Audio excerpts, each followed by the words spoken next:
Stolen credit cards, hacked email accounts, guns, drugs, assassins. If you're going to dive into the dark web, then you'd better be ready to see some nasty things down below. The underbelly of the internet is a haven for criminals, but it's actually very easy for anyone to access. So how does it work and what exactly is down there? Let's shed some light on the dark web.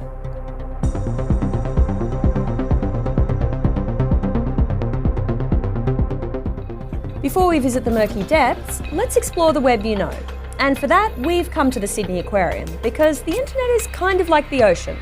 Everything that can be caught on a search engine like Google is part of the surface web, out in the open, easily accessible to your standard web browser. But there's a vast amount of the internet that's actually out of reach from search engines, and this is known as the deep web. The sites on the deep web are ones that you don't find on the average Google search, things that you need a special login or software to access. The bigger fish swimming down here are things like your email inbox, your internet banking, medical records, even really mundane things like academic research on a university network.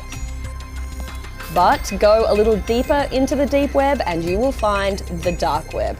You can't even get here with Chrome or Firefox. You'll need a special browser to even see the content on the dark web.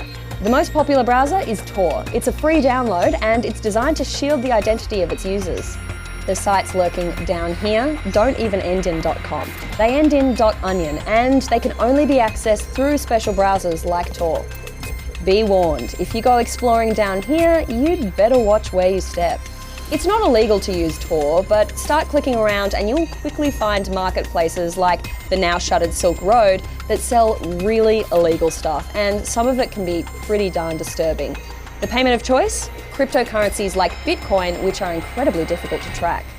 While most of the dark web is used by criminals, some people argue that it can be really good for those trying to avoid surveillance from governments and even oppressive regimes. In fact, plenty of people use browsers like Tor just to stay anonymous on the regular web. So you might think of the internet as just the surface web, but a lot of what you do online is actually in the deep web, and not everyone down in the dark web is a shark. But for the most part, the dark web is a haven for the worst of the worst. So be careful when you explore down below. There be monsters.